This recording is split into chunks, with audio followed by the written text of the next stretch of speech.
Dalawa ang nagpapakilalang oposisyon. Bagaman ayon sa isang political scientist, malabo ang kahulugan niyan sa Pilipinas, kung saan mahigit sa dalawa ang mga partido. Walang problema sa palasyo kung may oposisyon, basta hindi pansarili lang ang ipinaglalaban. Nakatutok si Maki Pulido. Sa 20th Congress, tila may nabubuong dalawang kampo ng oposisyon. Sa isang banda, mga pro-Duterte na sumusuporta kay Vice President Sara Duterte na nagsabi ng bubuo ng malakas na oposisyon laban sa Marcos administration. At ang oposisyon noong Duterte administration, kabilang ang presumptive senators na sina dating Senador Bam Aquino at Kiko Pangilinan at kasalukuyang Senador Risa Ontiveros. Independent opposition kung isalarawan ng grupo nila ni Laila De Lima na inaasahan ring pasok sa Kamara bilang ML Party List representative. Gusto namin yun na ganun ang magiging role namin, independent opposition as fiscalizers.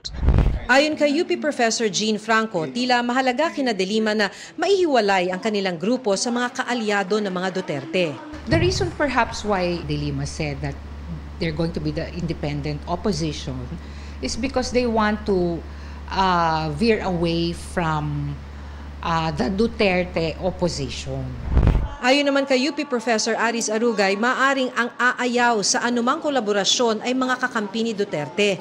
Ang pagiging opposition daw kasi ng grupong ito ay dahil nag-away ang mga Marcos at Duterte at hindi dahil sa prinsipyo. Once that unity team broke up, naririnig na natin noon pa na may yung mga Duterte-based or yung may mga Duterte-loyal politicians, they started behaving like the opposition.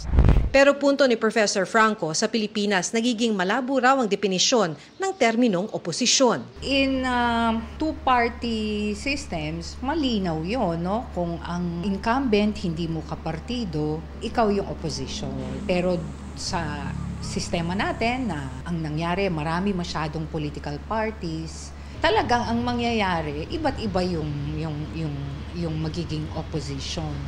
Ang Malacanang naman may tinukoy na dalawang mukha ng oposisyon, ang legit o legitimate opposition at oposisyong obstructionist o yung sadyang nanghaharang ng mga programa o hakbang ng administrasyon. Inaasahan din po ng administrasyon ang presensya ng lehitimong oppositionist. Pero lalabanan po ang mga obstructionist na nagtatago sa pangalan ng oppositionist. Mga obstructionist na maaaring pansarili lamang ang kanilang ilalaban. Walang tinukoy si Undersecretary Claire Castro kung sino-sino ang tinutukoy niya. Sa tingin ni Arugay, opposition man, makikipagtulungan pa rin si De Lima at mga kaalyado niya sa Administrasyong Marcos, depende kung nakalinyang issue sa prinsipyo nila. Tulad halimbawa ng pagtanggap ni De Lima at Chel Jokno na maging bahagi ng prosecution panel sa impeachment trial ni Vice President Duterte. Hindi naman natin pwedeng sabihin na lahat ng polisiya, lahat ng posisyon ng Marcos Jr. administration, agreeable sila. So may tinatawag tayong areas where they can work together but they will continue to be opposition and criticize the administration, fiscalize the Marcos Jr. administration if necessary. Ayon mismo kay Attorney Chel Jokno na inaasang papasok sa Kamara bilang Akbayan Party List representative. Ibig sabihin ng obstructionist, basta oppose lang ng oppose, kahit walang laman, basta galing sa administrasyon ay kalalabanin nila.